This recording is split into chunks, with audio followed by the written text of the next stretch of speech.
आप सभी को प्रणाम। आप सभी का स्वागत है हारिए ना हिम्मत की 31 दिन की सीरीज़ में। आज 18वां दिन है, डे 18। आज का टॉपिक है पौरुष की पुकार। साहस ने हमें पुकारा है, समय ने, युग ने, कर्तव्य ने, उत्तरदायित्व ने, विवेक ने, पौरुष ने हमें पुकारा है। यह पुकार अनसुनी ना की जा सकेगी। आत्मनिर्माण के लिए, नवनिर्माण के लिए हमें कांटों से भरो रास्तों का स्वागत करेंगे और आगे बढ़ेंगे। लोग क्या कहते हैं और क्या करते हैं, इसकी चिंता कौन करे। अपनी अंतरात्मा ही मार्गदर्शन के लिए पर्याप्त है। लोग अंधेरे में भटकते हैं, भटकते रहें। हम अपने विवेक के प्रकाश का अवलंबन कर स्वतः ही आगे बढ़ेंगे। कौन विरोध करता है, कौन समर्थन, इसकी गणना कौन करे। अपनी अंतरात्मा, अपना साहस अपने साथ है और हम वही करेंगे जो करना अपने जैसे सजग व्यक्तियों के लिए उचित और उपयुक्त है। पौरुष की पुकार मतलब क्या हो गया? कॉल ऑफ टाइम या कॉल ऑफ करेज, है ना। तो साहस ने हमें पुकारा है, ठीक है। समय ने, युग ने, कर्तव्य ने, उत्तरदायित्व ने, विवेक ने, पौरुष ने हमें पुकारा है। समय की मांग है कि हम आगे बढ़कर आए। युग ने हमें पुकारा है, मतलब ये वर्ल्ड जो है इसने हमें पुकारा है, ठीक है। कर्तव्य ने, हमारी रिस्पॉन्सिबिलिटी ने, है ना। उत्तरदायित्व ने, हमारी जिम्मेदारियों ने, ठीक है। विवेक ने, हमारे अंदर के विवेक ने, पौरुष ने हमें पुकारा है, करेज ने हमें पुकारा है। और ये पुकार ऐसी है जो अनसुनी ना की जा सकेगी।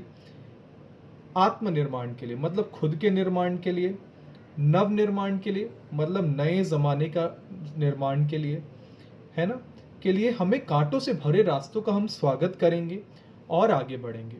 मतलब तात्पर्य क्या है? समय की मांग है कि हम आगे बढ़कर आए।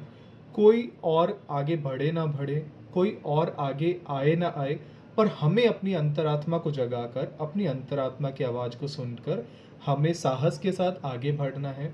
अपने आत्मनिर्माण के लिए, अपने आप को बेहतर बनाने के लिए, है ना। हमारे अंदर जो बुराइयां आ गई है या कुछ आलस्य आ गए हैं, वो हमारे अंदर नहीं टिकना चाहिए, है ना। हमें क्या करना है? उन्हें दूर करना है, मतलब अपना आत्मनिर्माण करना है ना। और आत्मनिर्माण के साथ नवनिर्माण भी करना है, मतलब ये जो नया युग आ रहा है उसके लिए हमें काम करना है ना। हमें क्या करना, मतलब ऐसा बहुत बार होता है कि अगर अंदर से एक अंतरात्मा की आवाज़ जिन्होंने सुनी वो कभी वैसे घाटे में नहीं रहे। जिन्होंने भी अपनी अंतरात्मा की आवाज़ सुनकर जो आगे बढ़े हैं वो आगे बढ़ते ही चले गए और वो कभी घाटे में नहीं रहे। ऐसे बहुत से समाज सेवक हैं या एनवायरमेंटलिस्ट के अगर आप एग्जाम्पल लो कि जो सफाई को उतरे, वृक्षारोपण के लिए उतरे, ट्री प्लांटेशन के लिए उतरे। वृक्षारोपण और ट्री प्लांटेशन एक ही है, जो उसके लिए आगे बढ़कर आए, या जिन्होंने प्रकृति को बचाने के लिए आगे बढ़े। अगर आज उसी का एग्जाम्पल ले तो उनके साथ कौन था? वो अकेले ही आज आगे बढ़कर आए, है ना। ऐसे बहुत से लोग हैं जो अकेले ही, जिन्होंने हजारों वृक्षों को लगा दिया अपने जीवन काल में। क्यों? आज उन्हें तो ऐसी आवश्यकता नहीं थी। आज वो भी घर में बैठ सकते थे, घर में 1 घंटा ज़्यादा सो सकते थे, या टीवी देख सकते थे, मूवी देख सकते थे, इधर उधर घूम सकते थे, खाने में, मनोरंजन में अपनी समय व्यतीत कर सकते थे। पर नहीं, उन्होंने अपनी आत्मा की, अंतरात्मा की आवाज़ को सुना और उन्होंने ये जाना कि बहुत ज़रूरी है, अगर कोई नहीं तो मुझे तो आगे आना ही पड़ेगा। भले ही कोई कुछ भी कहे, कोई आगे बढ़े ना बढ़े, मुझे तो आगे बढ़ना ही है, मुझे तो आगे आना ही है, मुझे तो इस युग के लिए कार्य करना ही है। युग के लिए, अपनी धरती माता के लिए हमें कार्य करना ही है। आज वो जो पेड़ लगाए किसी ने, या किसी ने कोई सड़क को साफ किया, किसी ने नदियों को साफ किया, आज उसकी आवश्यकता नहीं थी। सिर्फ वो उसके लिए नहीं था, उसने जो किया वो समाज के लिए, या उन्होंने जो किया वो सब पूरे समाज के लिए, पूरे युग के लिए किया। लेकिन क्यों किया? क्योंकि उनके अंदर की पुकार को उन्होंने सुना कि ये समय की आवश्यकता है ना। और आज ऐसा भी हुआ, कोई एकाध व्यक्ति ऐसे आगे बढ़कर आया और उनके साथ पूरे के पूरे लोग चल पड़े। आज युग निर्माण योजना का कार्य पंडित श्री राम शर्मा आचार्य जी ने चलाया। आज उनके साथ, उनके विचारों के साथ, उनकी अंतरात्मा की पुकार को उन्होंने सुनकर जो आगे बढ़े, आज उनके साथ साथ न जाने कितने लोग ही हो गए। उस समय कोई नहीं था जब वो आगे बढ़े। उन्होंने सिर्फ अपनी अंतरात्मा और अपने गुरु और अपने आराध्य माँ आद्यशक्ति माँ गायत्री की बात सुनकर आगे बढ़े। लेकिन आज करोड़ों लोग 80 देशों में से भी ज़्यादा जगह पर 12 करोड़ से अधिक लोग माने जाते हैं गायत्री परिवार में। सबने अपनी अंतरात्मा की आवाज़ सुनी, उनके पीछे चलते आए। तो क्या है, किसी न किसी को आगे आना होता है ना। आज वो नव निर्माण के कार्य के लिए, मतलब मनुष्य में देवत्व के उदय के लिए, नए संसार की रचना के लिए, नए संसार जिसमें सब हंसी खुशी रहे, आज वो कब हो सकता है, जब हम विचारों को बदल सके। उन्होंने विचार क्रांति अभियान चलाया, जिससे लोगों के, देखिए, आधी से आधी समस्या लोगों के विचार दूषित होने से ही है। किसी घर में समस्या है, किसी समाज में समस्या है, कहीं ना कहीं वो विचारों की, विचार जो खराब हो गए वही कारण है। अगर कोई व्यक्ति नशे में घिरा हुआ है, वो भी एक विचार ही है कि नहीं। और सबसे पहली बात तो, नशे में लोग गिरते क्यों हैं? पहले तो लोगों को दिखाने के लिए, वो एक विचार कि भाई अगर हम ऐसा नहीं करेंगे तो दूसरे हमें कमज़ोर मानेंगे या छोटा मानेंगे। तो आज उससे हम स्टार्ट करते हैं, या दूसरे भी वो कर रहे हैं तो हम करते हैं। तो ये विचार प्रदूषित हो रखा है ना, कि आज दूसरों को दिखाने के लिए अगर हम अपने शरीर की हानि करने लग जाए और ये दिखाने के लिए हम बड़े हो रहे हैं, तो उससे बड़ी बेकार चीज़ क्या हो सकती है।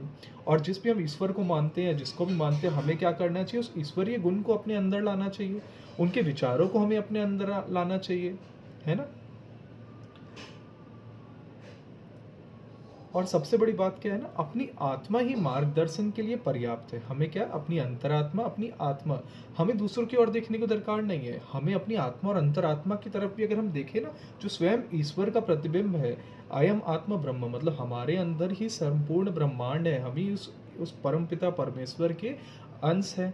तो हमारे अंदर जो आत्मा है वो हमें मार्ग दिखाने के लिए पर्याप्त है ना। लोग अंधेरे में भटकते हैं, भटकते रहें। लोग उस अंधेरे में रहते हैं कि ठीक है भाई, काम हो जाएगा, हमें क्यों करना है, या हम अपने विचार को क्यों बदले, रहने दीजिए, हम यहीं सही है। लोग भटकते भटकते रहने दीजिए, हम तो नहीं भटकेंगे भाई, हम तो अपनी आत्मा की आवाज़ सुनकर आगे बढ़ेंगे।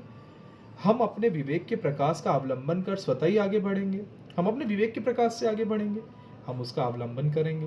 भाई, हम अपने विवेक से जो हमें सीखने मिल रहा है, जैसा हमारा विवेक और आत्मा हमें मार्ग दिखा रही है, हम वही देख के आगे बढ़ते चलेंगे। हम क्यों रुकेंगे, हम तो बढ़ेंगे भी आगे। कौन विरोध करता है, कौन समर्थन, इसकी गणना कौन करे। अब देखिए, आप कोई कार्य करेंगे, कुछ लोग आएंगे, आपका समर्थन भी करेंगे, कुछ आपका विरोध भी करेंगे। अगर आप अच्छा कार्य करने जा रहे हैं तो लोग उसमें क्या करेंगे ना, 10 ऐसा भी हो सकता है 10 नुकसान भी खोज देंगे, आपको ऐसे बताने लग जाएंगे, अरे कर तो लिए बट आगे क्या, उससे क्या फ़र्क पड़ेगा, नहीं पड़ेगा, ऐसी नेगेटिव नकारात्मक बातें आपसे करेंगे। लेकिन कौन समर्थन करता है, कौन विरोध, उससे आपको फ़र्क नहीं पड़ता। आपकी आत्मा ने जब उस चीज़ के लिए गवाही दे दी, आपका विवेक जब आपको प्रकाश दिखा रहा है उस मार्ग पर जाने के लिए, और फिर आपको किसी की आवश्यकता ही नहीं है, फिर तो आपको आगे बढ़ते जाना है, उस कार्य को करते जाना है ना।